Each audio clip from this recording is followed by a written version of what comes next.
Greetings, Doc Mel, and my fellow EDDE 201 classmates. I hope you're all doing well. I hope you're all staying safe and dry. Again, my name is Liz, and I will be discussing Module 5's theories of interaction and communication, specifically that of Terry Anderson's. As a refresher, our learning objectives for this module is to explain and understand the three theories of interaction by Holmberg, Moore, and Anderson, as well as discuss the key concepts of the COI, or Community of Inquiry Framework. In this specific presentation, we'll be discussing the three common types of interaction as proposed by Anderson, and our aim is to address the issues of balancing the three types of interaction for optimal learning outcomes, as well as equity and accessibility in interaction opportunities. With this, the two questions you may answer after the presentation is number one, how can distance education programs design learning experience that maintain an effective balance between the three interactions to support diverse learner needs? And number two, in what ways can distance education address digital equity to ensure that all students have meaningful opportunities to participate in each form of interaction? Now, before diving into the three common interactions, let us first read and review Anderson's equivalency theory, which states that deep and meaningful formal learning is supported as long as one of the three forms of interactions is at a high level. The other two may be offered at minimal levels or even eliminated without degrading the educational experience. High levels of more than one or of these three modes will likely provide a more satisfying educational experience, though these experiences may not be as cost or time effective as less interactive learning sequences. This theorem implies that an instructional designer can substitute one type of interaction for one of the others at the same level, with little loss in educational effectiveness, thus the label of an equivalency theory. So Anderson and Garrison describe the three more common types of interaction. We have here student-student, student-teacher, and student content.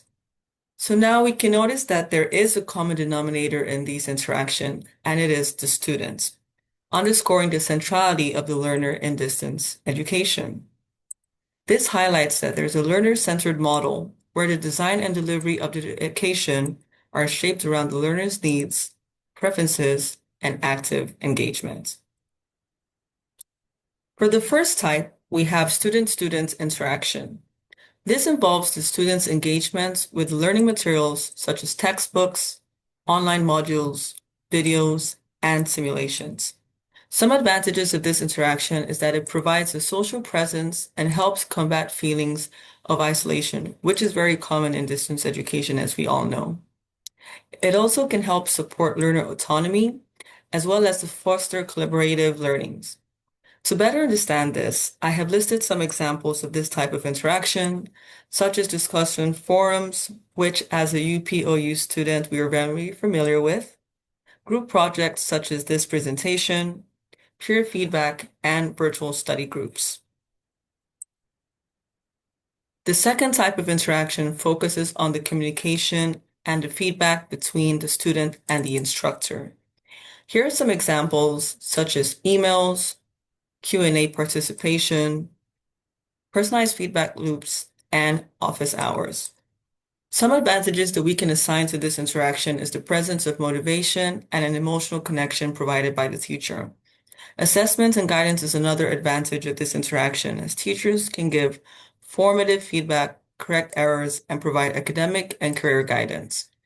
Some interactions can be automated, and this practice migrates net-based forms of student-teacher interactions like email, conferencing discussions, to student content interactions, which will be our discussion next. So now for student content, this type may be the most important. As advantages of student content interaction, it provides a self-paced environment and can provide flexible learning, as learners can engage with the material anytime and anywhere, promoting autonomy and accommodating different schedules. It is also cost-effective as content can reach a large number of learners without requiring proportional instructor time. Some examples of this are digital textbooks or articles such as the ones that we use for our courses, recorded lectures, which ties into the migration that we mentioned earlier from student-teacher, and interactive simulations for applicable topics. To summarize, the interaction equivalency theorem, again, is by Terry Anderson, which includes these three types of interactions. And in closing, the heart of effective distance education lies in meaningful interactions, whether it's between students and their peers, their teachers, or the content itself. As Anderson's equivalency theorem reminds us, deep and engaging learning can occur when at least one of these forms of interactions is present at a high level. However, when we thoughtfully balance all three, we empower learners to feel connected, supported, and truly engaged in their educational journey. This theorem basically drives us to think or kind of realize that it's not about the designing that's intentional, but it makes sure that we are delivering content that is human-centered to our learning experiences as students or teachers. Now I would like to list the different references that I used for this presentation, the main one being Anderson Terry 2003's Getting the Mix Right Again. And these are the supplemented resources that I used for the presentation. All images were sourced from Prezi, and this PowerPoint was created with Prezi. And I used AI for the following purposes in terms of grammar correction, summarizing the content that we have today, and ensuring that the outline will be improved and easier to understand for the purpose of this report. I'm looking forward to seeing all your answers regarding the two questions that I posed, and I'm also looking forward to seeing the dialogue regarding these three different interactions and possibly seeing how we apply it in our everyday lives as students and as teachers. Thank you again for the opportunity and looking forward to seeing all you guys' comments.